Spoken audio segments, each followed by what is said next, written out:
crude oil supply sa ating bansa is sufficient until June 30, 2026. So walang dapat ipag-alala. Hanggang June 30. Ayan o. Camagos 3 is now delivering new strength to the Malampaya gas field, extending its life and securing our own supply of power. This is energy we control. BP Sara warns of job losses, food crisis in the coming months. Puro problema yung nalalama. Sabi dito sa amin sa Bicol, puro pagpaadit. Diba? Wala man siyang solusyon. Sige, warning ng doom. Prophet of doom na po, mga kababayan si Sara. Other things that we have done is already bubuksan natin ang connector road mula Capitex hanggang sa C5. Nagbabagang mga balita at pagtalakay sa mga isyu ng lipungan. Bulsa! Opinyon, banat at paglalantad sa katotohanan. Bulsa! What you see is what you get. You decide. Hello po mga kababayan, si Dante Maravillas. Ito, may mga magandang developments na announcement yung ating Pangulong Bongbong Marcos. Sabi ng ating Pangulo, yung crude oil supply natin, crude oil supply sa ating bansa is sufficient until June 30, 2026. So walang dapat ipag-alala. Hanggang June 30, 3 months, mga kababayan, 90 days na. Dati, di ba, sabi ng ating Pangulo, 45 days, sabi ng Department of Energy. Sige-sige ang dating ng mga petroleum products sa ating bansa kasi tuloy-tuloy yung pakikipag-negotiate ng ating gobyerno sa mga suppliers. May mula sa Russia na 700,000 barrels. Tapos may panibago mga kababayan na 22 million 578,000 litrong supply ng diesel nasa Pilipinas. Dagdag na diesel nasa Pinas na. Inanunsyo ng DOE. Report ng DCRH mga kababayan. And this time, sabi ng ating Pangulo, yung crude oil supply natin hanggang sufficient siya hanggang June 30. 3 months, mga kababayan, 90 days na. So pahaba ng pahaba yung panahon ng supply natin ng crudo. Wala tayong dapat na ikabahala. Nagtatrabaho yung ating Pangulo. Tapos yung in-announce niya kahapon na Camagos 3. Ayan o. Camagos 3 is now delivering new strength to the Malampaya gas field, extending its life and securing our own supply of power. This is energy we control. Energy that shields the Filipino people from rising fuel costs beyond our shore, sabi ng ating Pangulong Bongbong Marcos. O di ba, mga kababayan, action man yung ating Pangulong Bongbong Marcos.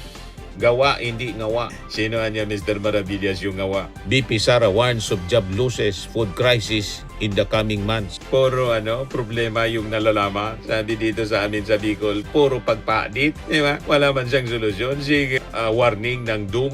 Prophet of doom na po, mga kababayan si Sara. Marami niya yung wala ng trabaho. Negativity ang nalalaman, ang nilalabas ng kanyang bibig. Pambira talaga itong si Sara Duterte. Hindi tulad ng ating Pangulong Bongbong Marcos. Nang ginagawa po, solusyon. Hindi yung pagiging prophet of doom, mga kababayan. Kita ninyo ang pagkakaiba ng dalawang leader natin.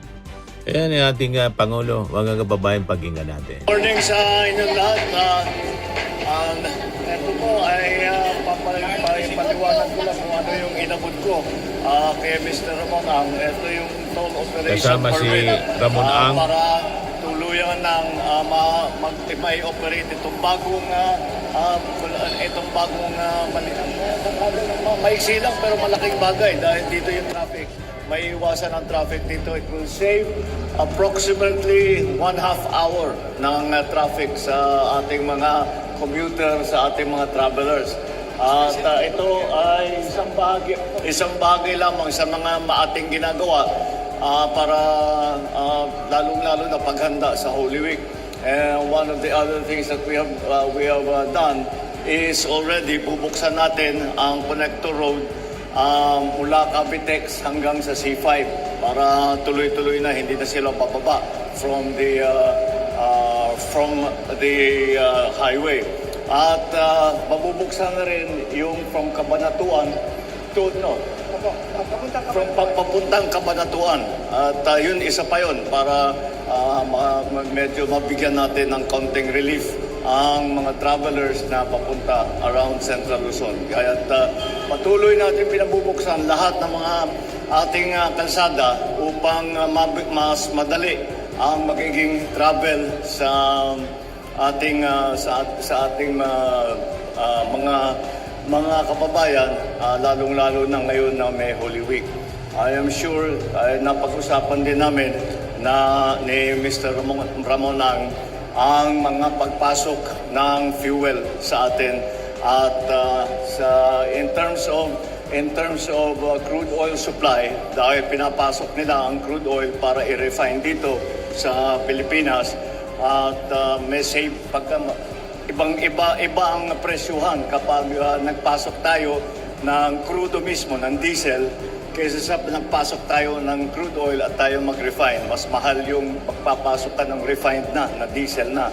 At ang ika niya ay meron na tayong supply of crude oil, sufficient supply hanggang June 30. Pero patuloy pa rin ang ating paghahanap ng supply, patuloy pa rin ang ating pagsuporta sa ating mga commuter Diba? para naman mabawasan. Siya yung may-ari ng Petron kasi, si Ramon Ang. Itong nagkakagulo sa Middle East. Okay, maraming salamat. Magandang umaga sa inyo. Thank you. Thank you.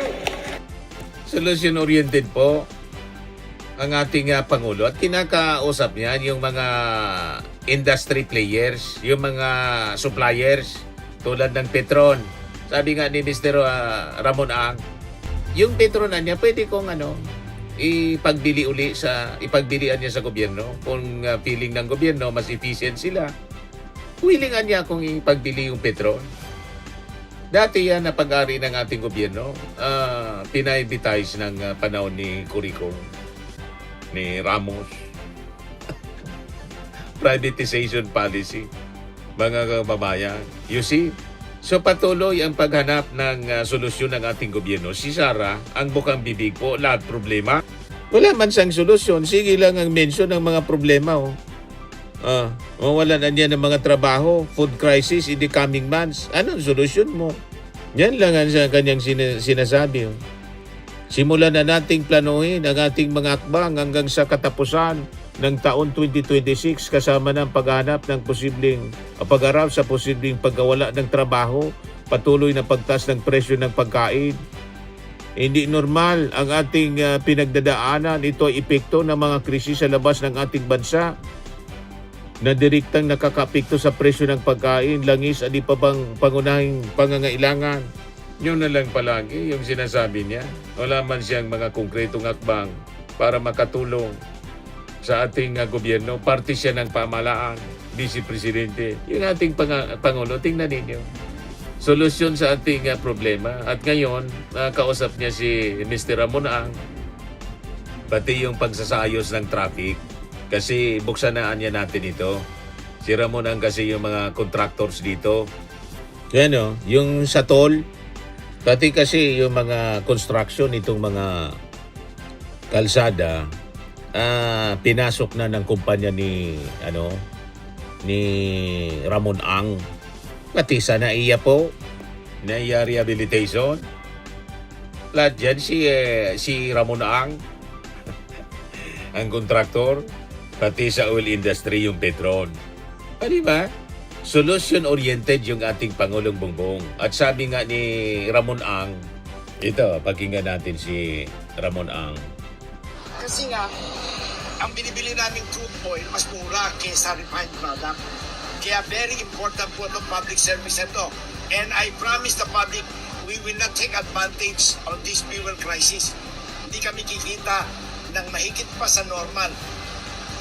And I'm willing to even lower the income. Baliwala sa akin income. In fact, sabi ko nga kung gusto ng gobyerno, pwede nga ng gobyerno bilhin yung petrol sa akin eh. Kung tingin nila, mas magaling sila magpatakbo eh, di ba? So, in short, you have my 100% cooperation na tutulungan yung mga kababayan natin. Salamat po. Okay. Yeah, si Ramon Ang. We will not take advantage of this fuel crisis niya.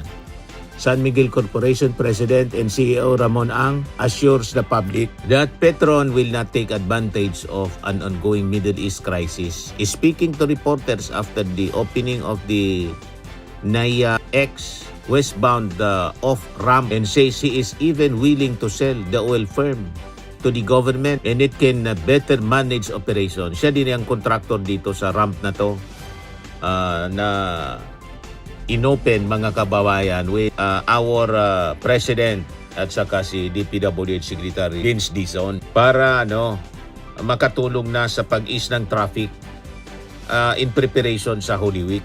Kasi siyempre dadagsa na yung tao. Yung kumpanya San Miguel Corporation pa rin yung gumawa niyan mga kababayan. Di ba? So makikita natin puro solusyon lang yung ginagawa ng ating Pangulo. Kumbaga, nami-mention yan yung mga problema, pero nandun siya sa pagtugon sa problema, yung pag-aksyon sa problema, yung solusyon, hindi puro pag-mention lang ng problema. Tulad ng sinasabi ni Sara Duterte, wala man siyang solusyon, sige lang ang mention ng problema. Mini-mention niya para manira, palabasin walang ginagawa yung ating gobyerno. Malabo po.